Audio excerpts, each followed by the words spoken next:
Magandang araw po sa inyo mga ka-online, si Papa Dudut po ito, inviting you all to like, share and subscribe sa aking YouTube channel at suportahan din po ang Papa Dudut fan page. Ngayong araw sa Papa Dudut Stories, naranasan nyo na ba ang magkaroon ng maling pag-ibig? Dear Papa Dudut, bago po ang lahat ay gusto ko pong batiin kayo ng isang magandang araw, lalo na sa inyong mga masusugid na tagapakinig. Gusto ko lamang ipaalam sa inyo na ang programa ninyo sa radyo o maging sa online ay number 1 dito sa Barangay Bahay Toro sa Project 8 Quezon City. At marami sa amin ang madalas na nakatutok sa inyong programa dahil sa ganda ng tema ninyo. Siya nga po pala, isa ako sa mga tagahanga mo, Papa Dudut. Tawagin mo na lamang ako sa pangalang Elisa. 33 years old, isang may bahay at negosyante. Napasulat ako sa inyo dahil sa pagnanais ko na ibahagi ang aking kwento sa lahat ng mga tagapakinig ng Papa Dudut Stories. Sa puntong ito ay aaminin ko sa inyo na noong nabubuhay pa ang aking mga magulang ay isa akong spoiled brat. Dahil sa ako nga ang kaisa-isa nilang anak, ay sunod ako sa layaw. Dahil sa karangyaang tinatamasa ko noon ay naging easy-go-lucky akong tao. Hindi ako naging seryoso sa buhay. Natatandaan ko pa noong high school ako na isa ako sa mga binansagang worst student dahil sa bukod na wala akong kaseryosohan sa pag-aaral ay puro lalaki ang aking inatupag. Naging playgirl din ako noon, kung saan ay marami akong nakarelasyon na lalaki. Hanggang sa nakilala ko nga si Ronnie, ang playboy sa klase. Dahil siguro sa ang kanyang kagwapuhan ay napaibig niya ako. Dahil sa ako ang madalas noon na gumagawa ng first move ay nagtagumpay akong makuha si Ronnie. Papadudod sa edad naming 17 ay nagsimula ang aming relasyon. Nang malaman ito ng aking mga magulang at laking pagtutol nila sa relasyon namin ni Ronnie. Gusto ng mga magulang ko noon na makatapos ako ng pag-aaral, pero binaliwala ko sila kasama ng kanilang mga payo at pangaral sa akin. Nagpatuloy kami ni Ronnie na magkarelasyon. Doon ay nagsimulang masira ang aking pag-aaral at nalulong sa alak. Hanggang sa puntong dumating ang isang mabigat na problema. Nabuntis ako ni Ronnie at dahil doon ay tumigil na ako ng tuluyan sa aking pag-aaral. Ngunit isang trahedya pa ang dumating sa buhay ko. Namatay sa aksidente ang mga magulang ko. Hindi man lang nalaman ng mga ito na nagdadalang tao ako. Sa kabilang banda naman ay tinakwil si Ronnie ng kanyang mga magulang. Kaya pinasa namin ni Ronnie ang problema. Papadudot, nag-live-in kami ni Ronnie kahit pawang mga minor de edad pa lamang kami. Nanirahan kami sa maliit na kwarto at namuhay kami na parang mag-asawa. Ngunit sunod-sunod ang mga mabibigat na mga pagsubok na dumating sa buhay namin. Dahil sa hindi rin nakatapos ng pag-aaral si Ronnie, ay nahirapan siyang makahanap ng trabaho. Buti na lamang at nakapasok siya sa isang talyer.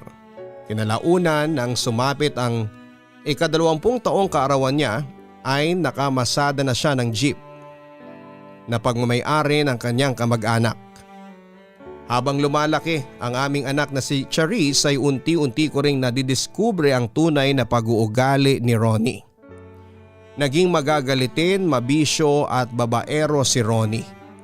Lumamlam din ang pakikitungo niya sa akin. Dahil dito madalas kaming magkaroon ng hindi pagkakaunawaan ng aking asawa na nauuwi sa away at bugbugan. Oo, madalas niya akong bugbugin at saktan dahil siguro sa akin niya ibinubuhos ang lahat ng kanyang mga hinanakit, galit at panghihinayang sa buhay niya. Ako kasi ang sinisisi niya sa paghihirap namin sa buhay. Natatandaan ko, Papa Dudut, ang sabi pa niya sa akin, malas daw ako sa buhay niya sapagkat kung hindi daw ako dumating ay maganda na raw sana ang buhay niya sa ngayon. Samantala, isang umaga ay nagpaalam sa akin ang aking asawa. Bibisitahin lang daw niya ang isa naming malapit na kaibigan. Pumayag naman ako at nagtiwala na doon nga siya pupunta. Kaya pagkaalis niya ay saka naman ako naghanda para mamalengke ng kakainin ng pamilya sa buong araw. Habang namimili sa tindahan ng aking kaibigang si Aling Mitring ay may napansin ito sa akin. "Elisa, ano yung nasa mukha mo? Mga pasaba yan?" tanong niya sa akin. "Opo," pag-amin ko. "Si Ronnie kasi nag-away na naman po kami nung isang araw." Naawa sa akin ang matandang tindera. "Naku, yung asawa mo ha, Elisa. Sumusobra na yata. Ginagawa kang punching bag. Nasa na ba yung lalaking yan? Namamasada na ba ng jeep?" Tumango lamang ako bilang tugon. "Basta mag-ingat ka lang, Elisa ha. Lumabang ka na kasi. Huwag kang pumayag na sasaktan at kakaya-kayanin ka lang niya. Kaya umaabuso eh. Naku, kung sa akin niyang gawin, maghahalo ang balat sa tinalupan." Aniya habang tila gigil na gigil sa asawa ko. Paalis na ako ng tindahan nang matanaw sa malayo si Aling Mitring. "Elisa, hindi ba si Ronnie yun?"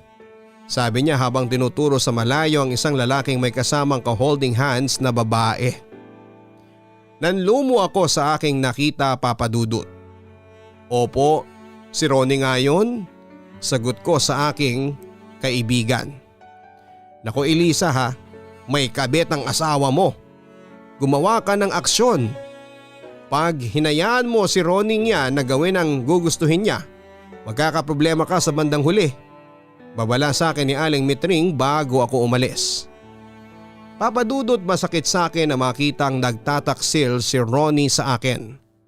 Pero tiniis ko yon. Alang-alang sa anak namin. Inaamin ko na naging tanga ako dahil wala akong ginawang anumang aksyon para pigilan si Ronnie sa kanyang ginagawa sa akin. Naunahan na rin kasi ako ng takot na baka bugbugin niya ako o di kaya ay patayin ako kapag kumontra pa ako sa kanya. Kaya hindi ko inakala na aabot sa mas matinding problema ang ginawa kong pagsasawalang kibo sa mga pagtataksil na ginagawa ni Ronnie sa akin. Hanggang sa isang araw ay nagulat na lamang ako nang umuwi si Ronnie kasama ang kanyang babae. "Bakit nandito ang babaeng yan?" tanong ko sa aking asawa. Pero sa halip na sagutin ng aking katanungan ay iniba niya ang topic. "Mamaya na natin pag-usapan yan. Anong hinanda mong ulam?" "Sino yung babaeng yan, Ronnie?" Galit na ako noon. "Bakit ang kulit mo? Okay sige, siya si Lily. At saka anak ko ang dinadala niya. 6 na buwan na siyang buntis." Sagot sa akin ng aking magaling na asawa. "Dito na siya titira kasama natin." Dagdag pa niya. "Hindi ako papayag." Pagtutol ko. Sa gusto ko eh. Bahay ko naman to, di ba? Kaya wala kang pakialam sa desisyon ko. Asawa mo ko kaya may pakialam ako. Paalisin mo yung babaeng yan, ngayon na." Halos nag-aapoy na ako sa galit ng mga oras na yon. Ngunit inunahan ako ni Ronnie. Lumapit siya sa akin sabay sa bunot sa aking mahabang buhok. Napasigaw ako sa sobrang sakit at halos kalad ka rin niya ako papunta sa kusina habang nakita kong parang demonyong nakangisi ang kabit niya na nagngangalang Lily. "Ronnie, aray ko, bitawan mo ko." Pagmamakaawa ko sa aking abusadong asawa. Halos mapasigaw na ako sa sobrang sakit noon, Papa Dudut. "Kung hindi ka ba naman tarantado, hindi ko gagawin yan sa'yo," ang sabi niya sa akin bago ako nginudngod sa lababo. "Huwag kang umastang asawa ko dahil hindi namang tayo kasal," habol pa nito. Napaiyak na lamang ako sa sinabing yon ni Ronnie, Papa Dudut. Hindi naman kasi kami kasal kaya sinasamantala niyang mangabit at abusuhin ako. Kaya hindi na lamang ako nanlaban pa at sa halip ay hinayaan ko na lamang tumira ang kabit sa aming pamamahay. Sa puntong yun ay hindi ko na alam sa sarili ko kung sadyang tanga lang ba ako o isang santa dahil kahit na madalas akong bugbugin ni Ronnie ay hindi ko siya makuhang hiwalayan. Inaamin ko, Papa Dudut, na mahal ko si Ronnie, kaya labis akong nasasaktan sa atensyong ibinibigay niya sa kanyang kirida. Sa tuwing nakikita ko ang pagmumukha ni Lily sa loob ng aming pamamahay ay talagang sumisiklabo ang aking damdamin. Ngunit hindi ko lang magalaw ang babae dahil parating nakabantay si Ronnie dito. Pero minsan, Papa Dudut, pumasok din sa isipan ko na umalis na lamang sa bahay kasama si Charisse. Ngunit palagi akong nabubuking ni Ronnie at nauuwi ito sa walang habas na pagmamaltrato sa akin. Madalas niya akong ikulong sa bahay at lalabas lamang kung bibili ako sa palengke. Pero inuorasan niya ang bawat alis ko at kapag nahuhuli ako sa takdang oras ng uwi ay sinasaktan uli ako ni Ronnie. Ngunit noong malapit-lapit na ang kabuwanan ni Lily ay hindi na gaanong naghigpit sa akin si Ronnie. Hindi ko alam kung bakit pero bigla na lang niya akong pinayagang lumabas. Lalo na kapag sinasama ako sa lakad ni Aling Metring. Basta mag-iiwan lamang ako ng pagkain sa mesa para sa kanya at kay Lily ay ayos lang sa kanya. Kahit gulat na gulat sa biglaang pagbabago ng isip ni Ronnie ay pinagpasalamat ko rin yon sa Diyos. Sapagkat nababawasan ang galit na kinikimkim ko sa tuwing makikita ko ang pagmumukha ng kanyang kirida. Madalas akong isama ni Aling Metring kasama ng kanyang mga kaibigan sa kanilang mga lakad. Ngunit hindi ko sukat akalain na isa sa mga lakad namin ay magbibigay ng daan sa akin upang makilala ang isang taong magpapabago ng aking buhay. Minsan naman kasi, kailangan mong ialog-alog ang katawan mo para maging healthy ang iyong body. Look at my body, di ba?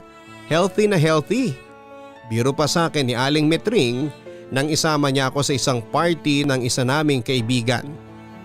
Gawi kasi ng mga kaibigan ko na mag-ballroom dance at hindi sila nangihinayang na mag-hire ng mga DI o dance instructors. At dahil sa first time kong dumalo at hindi naman ako marunong sumayaw kaya kabado talaga ako ng gabing yon. O siya nga pala, may ipapakilala ko sa iyo, sabi sa akin ni Aling Metring. Pagkatapos ay may tinawag siyang lalaki. Amir, halika dito. Lumapit naman ang isang matangkad, moreno at napakagwapong lalaki na nakita ko. Kung i-describe ko siya, Papa Dudut, ay medyo kahawig siya ng younger version ni Ian Veneracion. Elisa, pinapakilala ko sa iyo si Amir. Baguhang dance instructor siya dito pero tingnan mo pag sumasayaw yan pro na pro, ang sabi sa akin ni Aling Metring. Ngumiti naman sa akin ang lalaki. Amir, eto naman si Elisa, kaibigan ko yan. Hi Elisa, nice to meet you. Kumusta? Ang bati sa akin ni Amir. Mabuti naman.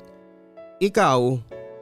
Eto, masaya kasi nakilala kita, reply sa akin ng lalaki. Papa Dudut, aaminin ko na nakaramdam ako ng kilig sa unang pagkikita namin ni Amir. Bigla ko ding nakalimutan ang mapang-abuso kong asawa. Mabait, palakaibigan, gentleman at masayang kausap din ang lalaki. Pagkatapos ng ilang minutong kwentuhan ay napagpasyahan naming sumali sa mga nagkakasiyahan sa dance floor. Marunong ka bang sumayaw? Tanong sa akin ni Amir. Hindi gaano pero madali naman akong matuto, sagot ko. Sa hindi malamang kadahilanan ay nakaramdam ako ng excitement, Papa Dudut. Bago tayo magsimula gusto kong sabihin na isa ka sa mga pinakamagandang babaeng nakilala ko. Bagay din sa iyo ang suot mo, ang sabi pa niya sa akin. Siyempre nakaramdam ako ng saya pagkarinig ko noon. Mahilig ka palang mambola? Natatawa kong sabi pero ang totoo ay nagbablush ako ng mga oras na yon. Hindi ako nambobola, nagsasabi ako ng totoo, dagdag pa niya. Siyempre lalong humaba ang hair ko nang sabihin niya yon. Familiar ka ba sa tango? Tanong naman niya sa akin habang nagpapalit ng tugtog sa buong dance floor. Oo naman, sinayaw ko yan noong field day namin noong nasa high school pa ako, sagot ko. Pagkatapos ay magka-partner kaming nagsayaw ng tango Papa Dudut. Isa yon sa mga hindi ko makakalimutang eksena sa aking buhay. Sweet romantic at saka lalo pa akong na-turn on sa kanyang ginamit na pabango. Pakiramdam ko ay isa akong prinsesa at si Amir ang aking Prince Charming. Oo, aaminin kong para akong na-love at first sight sa kanya. At naghangad na sana siya na lamang ang asawa ko sa halip na si Ronnie. Samantala pagkatapos ng party namin ay nagkapalitan kami ni Amir ng phone numbers para magkaroon pa rin kami ng communication at kinabukasan ay agad akong nakatanggap ng text message mula sa kanya. Simula noon ay naging regular na ang palitan namin ng text message. Minsan tumatawag din siya sa akin tapos ina-add na rin niya ako noon sa Facebook at doon ay naging madalas ang pagkwekwentuhan namin. Kaya nga ng panahong yon ay hindi ako nawawala ng internet load dahil ayaw kong makamiss ng kwentuhan namin ng lalaking hinahangaan ko. Papadudot madali kong nakagaanan ng loob si Amir. Bukod sa na-inspired din ako sa kanyang buhay, kinuwento sa akin ni Amir na lumawas siya ng Sulu papunta ng Maynila para makapagtrabaho at makapag-aral. Simula nang mamatay ang kanyang mga magulang ay mag-isa niyang tinaguyod ang kanyang buhay. Tulad ko ay maraming pagsubok ang dumating din sa buhay ni Amir. Ikinuwento niya sa akin ang kalbaryo na sumalubong sa kanya nang dumating siya ng Maynila. Nakipagsapalaran si Amir na mamasukan bilang janitor, basorero, nagtitinda ng dyaryo at car wash boy para mayroong may pantusto siya sa kanyang pag-aaral at pang-araw-araw na mga gastusin. Dahil naman sa angking galing niya sa pagsasayaw, ay naikwento niya sa akin na naging dance instructor siya sa edad na 18. Sa pagiging dance instructor ay may naipantutusto si Amir sa kanyang pag-aaral sa kolehiyo. Dahil sa kwento ng buhay ni Amir, ay labis akong napahanga sa kanya. Papadudod simula nang malaman ko ang storya ng buhay ni Amir ay hindi ko maiwasang ikumpara siya kay Ronnie. Sa mga pagkukumpara na yon ay nabawasan ang pagmamahal ko kay Ronnie. At dahil naman sa mga mabubuting ipinapakita sa akin ni Amir ay hindi ko maiwasang mahulog ng tuluyan ng aking loob sa kanya. Naging matalik kaming magkaibigan ni Amir. Naging madalas ang aming pagkikita, doon ay na-develop ang aking damdamin para sa kanya. Samantala dumating ang aking kaarawan at tulad ng aking inaasahan ay wala akong natanggap na pagbati mula kay Ronnie. Inayaan ko na lamang sila sapagkat nawala na ako ng pagmamahal sa aking asawa. Oo, papadudot ng panahong yon ay si Amir ang aking bagong mahal. Kaya labis ang aking tuwa nang mag-text sa akin si Amir at nag-aayang lalabas daw kami. Dahil daw sa birthday ko kaya ililibre niya ako kung saan ko mang gustong pumunta. 2:00 ng hapon ang usapan namin. Tanghali pa lamang ay umalis na ako ng bahay. Hindi na ako nagpaalam noon sa aking asawa na abala sa pakikipagharutan sa kanyang kabit. Pagdating sa meet-up place ay nabighani ako sa angking kakisigan ni Amir. Nanood kami ng sine, naglaro at nagpalipas ng oras sa amusement center at hindi nga nagtagal ay tumungo kami sa isang restaurant para kumain. Anyway, meron akong regalo sa iyo, ang sabi sa akin ni Amir habang hinihintay na iserve ang aming pagkain. Inabot niya sa akin ang isang maliit na box. Sa itsura pa lamang nito ay alam kong mamahalin na ang nasa loob. At hindi nga ako nagkamali dahil pagbukas ko ay nakita ko ang isang napakagandang bracelet. Wow Amir, para sa akin talaga to? Hindi makapaniwalang tanong ko sa kanya. Oo naman, ikaw ang special someone ko eh.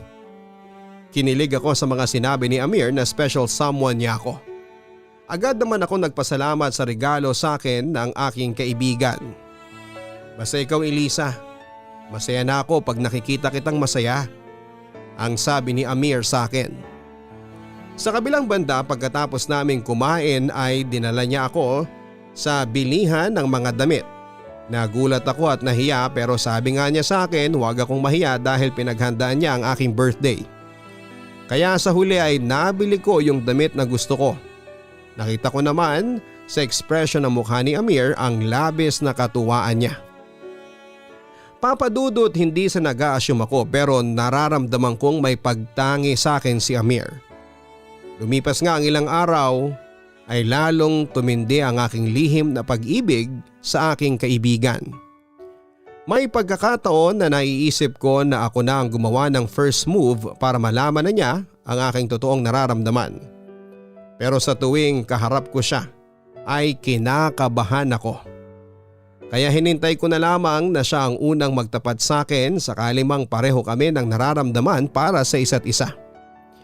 Hanggang sa isang araw ay muli kaming nagkita ni Amir sa tapat ng simbahan. Pagkatapos naming dumalo sa misa ay isang pagtatapat ang aking narinig mula sa kanya. May sasabihin ako sa iyo, Elisa, mahal kita. Pag-amin niya sa akin.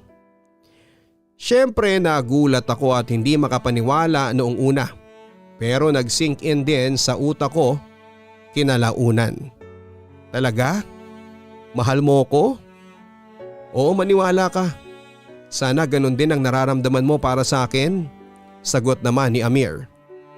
Hindi ko noon namalaya na tumutulo na pala ang luha ko sa aking mga mata dahil sa sobrang kasiyahan.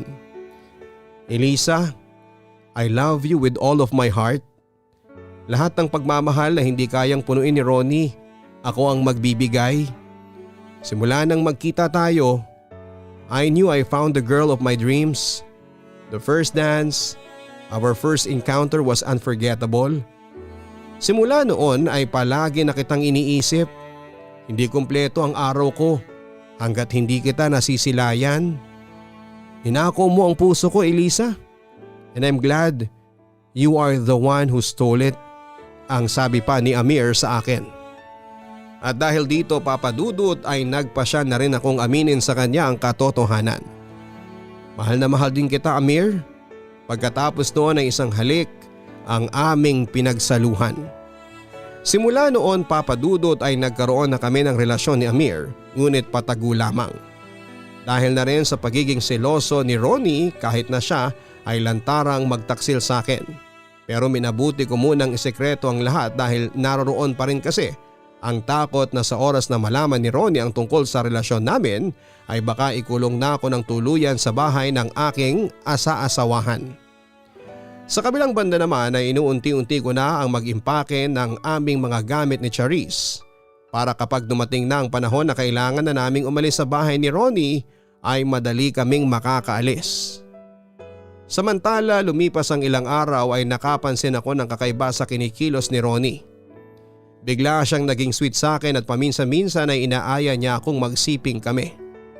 Pero tumatanggi na ako sa kanya dahil alam ko na kaya lamang niya ginagawa yon dahil malapit ng mga anak ang kabit niya at hindi na niya yon magalaw. Kaya palagi kong kinakatwiran sa kanya na nanghihina ako o di kaya ay may sakit. Ginagawa ko na ang lahat ng palusot upang huwag siyang maghinalang, ayoko na siyang makatabi pa. Pero isang araw ay napansin ko na parang nanghihinala na sa akin si Ronnie. Saan ka galing, Elisa? Bakit ngayon ka lang umuwi? Usisa sa akin ang aking asawa pagkaraang umuwi ako ng gabing-gabi na. Nanggaling kasi kami ni Amir noon sa isang party kung saan ay halos buong araw kaming magkasamang dalawa. Sa mall, sinamahan ko si Aling Mitring, pagsisinungalin ko. Bawasan mo ang palaging pagsama kay Mitring, ha? Kilala yan dito, napakawala. Baka binubugaw ka niya sa ibang lalaki. Ang wika pa ni Ronnie. Maya-maya ay hindi ko napansin na nakatingin na pala siya sa suot kong bracelet. Sino may bigay sa'yo ng bracelet na yan, ha? Tanong pa niya sa akin. Heto, si Aling Mitring. Ito yung binayad niya sa pagsama ko sa kanya. Muli kong pagsisinungalin sa aking asawa. Ngunit mukhang hindi naniniwala si Ronnie sa aking mga sinabi. Talaga? Para hindi na mag-usisa pa si Ronnie ay nagpasya na lamang akong pumunta sa kwarto para magpahinga. Ngunit hindi ko napansin na sinundan pala niya ako sa aking kwarto at biglang hinawakan at pinaghalikan. Siyempre agad akong umiwas at tinulak ko siya palayo sa akin. Ano bang problema mo? Galit na wika ni Ronnie. Wala Ronnie. Pagod lang kasi ako please wag naman ngayon. Sagot ko habang pinapanatili ang pagiging kalmado. Matagal mo na kasi akong hindi pinapaligaya Pagpapatuloy ng aking asawa. Namiss ko na ang mga halik mo. Bakit hindi mo gawin yan kay Lily? Sa totoo lang Papa Dudut, simula nung pinatira ni Ronnie ang kabit niya sa bahay namin ay nandidiri na ako sa aking asawa. Kaya sinumpa ko talaga na kahit kailan ay hindi na niya ako masisipingan. Alam mo namang hindi ko siya magagalaw dahil buntis siya. Paligayahin mo ako ngayon Elisa. Ang sabi ni Ronnie na may halong pamimilit na. Pero nagmatigas ako. Sa huli ay iniwan niya ako habang inis na inis Papa Dudut. Samantala na-realize ko na tama pala ang kasabihan na lahat ng mga bagay ay may katapusan. Sa pagkakataong yon, ang pagtitimpi ko sa aking walang kwentang asawa ay umabot na ng sukdulan. Siguro noong una ay nagtitiis pa ako na huwag lumaban o kumibo sa mga pang-aabuso sa akin ni Ronnie, ngunit isang pangyayari po ang nagpabago ng lahat. Nahuli ko na lamang siya na pinagtatangkaan niyang halayin ang aming anak na si Charis. Dahil doon ay agad kong sinaklolohan ang aking anak. Walang yaka! Ang baboy mo Ronnie! Sigaw ko sa aking asawa. Ngunit sadyang malakas si Ronnie at nakatikim ako sa kanya ng maraming suntok sa katawan. Ngunit kahit na liyamado ang lalaki ay sinikap ko pa rin na ipagtanggol ang aking sarili. Inay! Inay! Narinig kong sigaw ni Charis habang nakikita niyang sinasaktan ako ng kanyang ama. Charis, tumakas ka na, dali! Humingi ka ng tulong! Sabi ko sa aking anak. Agad naman niya akong sinunod at mabilis na lumabas ng bahay para humingi ng tulong. Hayop ka Ronnie, pati anak mo gusto mong abusuhin. Anong klase kang tao? Ang sama mo. Abot langit ang galit ko sa kanya ng mga oras na yon. Salot kasi kayong dalawa sa buhay ko, katwiran pa ni Ronnie. Kung salot pala kami sa buhay mo, sana hindi mo na lang ako inayang makipagtanan sa'yo. Sana hindi ko na lang sinayang ang buhay ko sa'yo. Galit kong wika. Sa totoo lang, ikaw pa Ronnie ang lumalabas na salot sa buhay namin ni Charis. Lumayas kayo sa pamamahay ko, ang sabi naman sa akin ni Ronnie. Oo, lalayas na kami ni Charis dito. Katunayan, matagal na naming pinagpaplanuhan. Naiwanan ka. At dahil nga sa mga sinabi kong yon ay kinaladkad ako ng aking asawa palabas ng bahay Papa Dudut. Pero pumalag ako kaya sampal, suntok at sabunot ang aking inabot mula sa kanya. Hindi ako nagpatalo, gumanti rin ako ng hampas at suntok. Buti na lamang at biglang dumating ang mga tanod na tinawag ni Charis at agad akong nasaklolohan sa mapang-abuso kong asawa. Nakahinga ko ng maluwag nang makita kong pinusasa na si Ronnie at dinala na sa barangay. Papadudot ang pangyayaring yon ang nagpaunawa sa akin kung gaano kasamang tao si Ronnie. Kaya hindi mo maitatanggi na hanggang ngayon ay sumisilakbo pa rin ang galit ko sa kanya. Samantala, dinala ako sa ospital ng mga sumaklolong tanod dahil na rin sa mga sugat na natamo ko sa pang-aabuso ni Ronnie. Agad itong nabalitaan ni Amir sa pamamagitan ni Aling Mitring at agad siyang dumalaw sa akin sa ospital. Inasikaso at inalagaan niya ako, Papa Dudut. Siya rin ang gumastos sa hospital bills at sa mga gamot ko. Natuwa ako, Papa Dudut, kasi naramdaman ko noon ang pagmamahal sa akin ni Amir. Elisa, hindi ko hahayaang na may makasakit pa sa'yo. Ipagtatanggol kita sa sino mang nagbabalak na manakit sa'yo ng anak mo. Mahal na mahal kita, Elisa. Pangako hindi kita paluluhain. Pangako pa niya sa akin. Naiyak ako sa mga sinabing yon ni Amir, Papa Dudut. Salamat. Mahal na mahal din kita. Doon ko napatunayan na mahal ako ni Amir. Sinuklian ko din ang pagmamahal na ibinigay niya, Papa Dudut. Inamin ko na ibang pagmamahal ang nararamdaman ko kay Amir sa pagmamahal na nararamdaman ko noon kay Ronnie. Papa Dudut, simpleng paghanga lang pala ang nararamdaman ko noon kay Ronnie dahil Siguro mga bata pa kami ay inakala ko na pag-ibig na ang nararamdaman kong yon. Ngunit sa aking pagtanda naging iba na ang pamantayan ko sa pag-ibig. Si Amir ang dinidikta ng aking puso. Nasa kanya kasi ang katangiang hinahanap ko sa isang lalaki, sa isang asawa. Sa kabilang banda ay kinasuhan ko si Ronnie ng physical injuries at child abuse dahil sa ginawa niya sa sarili niyang anak. Yon ang mga naging dahilan upang mabilanggo siya. Yon ang nais ko ang pagbayaran niya ang mga kasalanang ginawa niya sa aming mag-ina. Si Lily naman ay bumalik na sa poder ng kanyang mga magulang hanggang sa magsilang siya ng isang sanggol na babae. Pagkatapos noon ay hindi ko akalain na muling magkukrus ang landas namin ni Lily. Nagkaroon kami ng pagkakataon na makapag-usap at doon ay nakapagpatawaran kami at naging magkaibigan. Na-realize din kasi niya ang kanyang pagkakamali at humingi siya ng tawad sa akin na siya ko namang tinanggap. Hindi na rin siya nakipag-communicate pa kay Ronnie sa bilangguan sapagkat nakatagpo rin siya ng lalaking totoong magmamahal sa kanya. Madalas pa rin kaming magkita at magkasama ni Lily hanggang sa ngayon. Papadudot naging masaya naman kami ni Amir sa aming pagsasama. Nang makatapos siya ng kolehiyo sa edad na 26 ay pareho naming napagpasyahan na lumagay na sa tahimik. Hindi ko makakalimutan ang araw na yon habang nasa simbahan kami at walang gaanong tao, sabay kaming nagdasal noon. Nang matapos ay nagsalita siya sa akin na anong pinagdadasal mo sa Diyos? Tanong niya sa akin. Siyempre, long and healthy life. Tapos maging masaya at panghabang buhay na ang pagsasama natin, sagot ko sa kanya. Speaking of panghabang buhay, may ibibigay ako sa iyo, aniya. Tapos may dinukot siya sa bulsa ng kanyang damit at ibinigay niya sa akin ng isang maliit na box. Nang buksan niya ay nagulat ako sa mga nalaman ko noon. Ang gandang singsing? Naku, mahal ito no? Ang sabi ko habang manghang-mangha sa mga nakita ko. Oo, diamond ring. A sign of my everlasting love for you, Elisa. Matagal kong pinag-ipunan yan. Akin na isusot ko sa iyo. Pagkatapos noon ay dahan-dahang sinuot ni Amir ang singsing sa aking daliri, sabay sabing sana'y tanggapin mo ko bilang iyong asawa. Pero hindi ako kaagad nakasagot dahil sa hindi pa rin ako makapaniwala noon, Papa Dudut.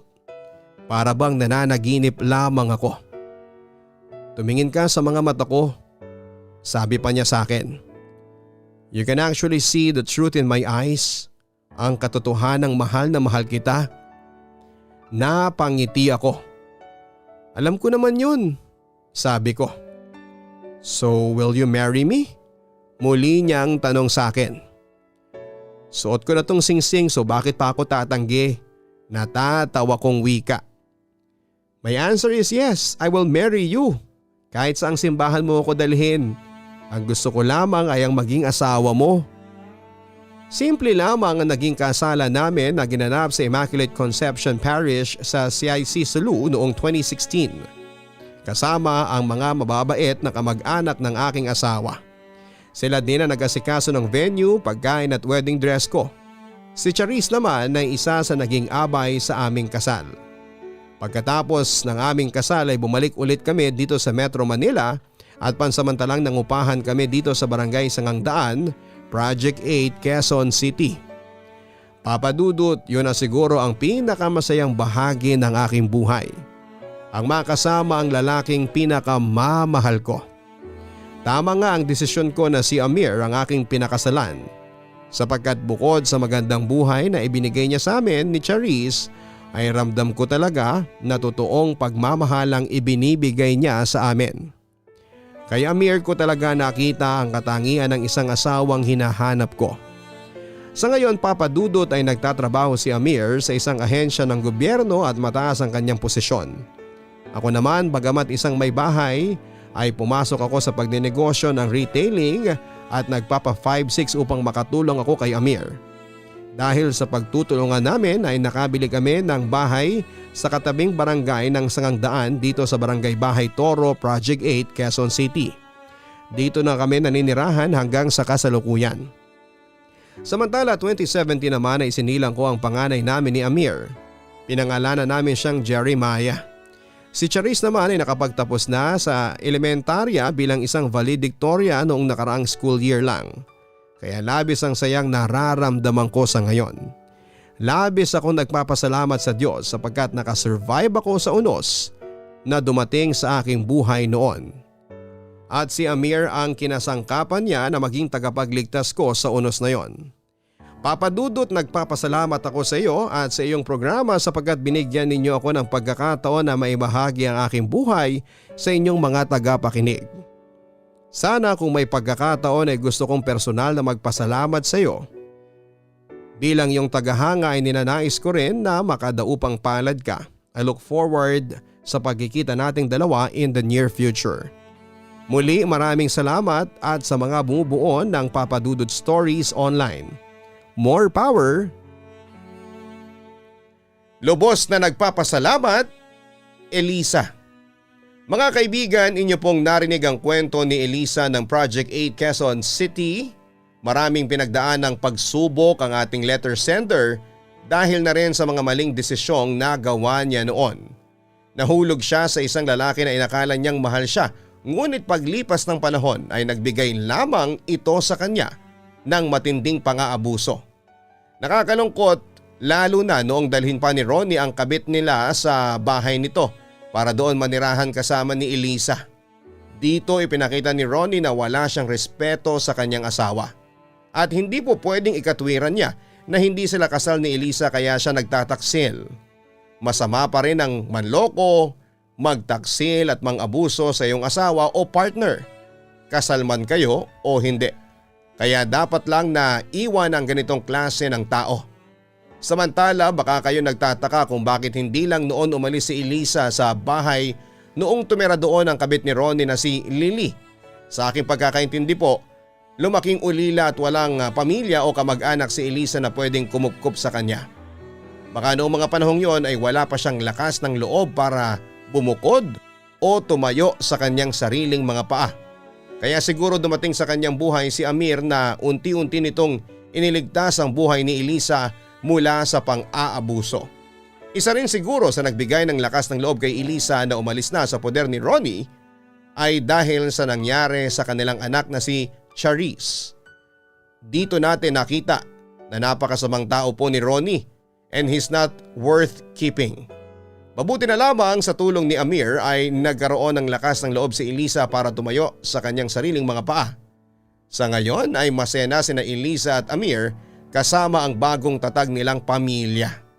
Pagkatapos ng matinding pagsubok ay dumating naman sa kanila ang swerte na siyang tinatamasa nila ngayon. Mga kaibigan, sana'y magsilbing inspirasyon sa ating mga tagapakinig ang kwento po ni Elisa at ni Amir. Ating tandaan kung gaano man kalaki ang pagsubok na dumarating sa iyong buhay, ganun din kalaki ang tiwala na ibinibigay sa iyo ng Diyos na malalampasan mo ito. Hanggang sa muli, ako po si Papa Dudut. Maraming salamat po. Ang buhay ay mahiwaga, laging may lungkot at saya. Sa Papa Dudut Stories, laging may karamay ka.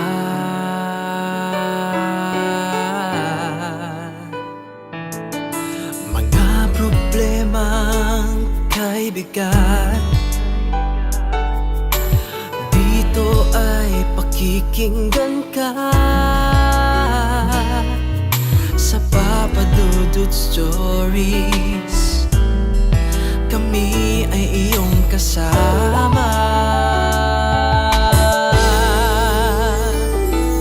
Dito sa Papa Dudut Stories, ikaw ay hindi nag-iisa.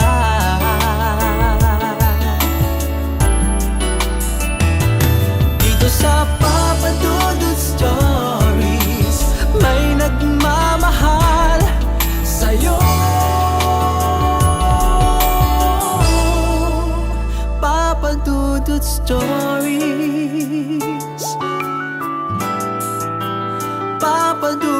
Stories. Papa Dudut Stories.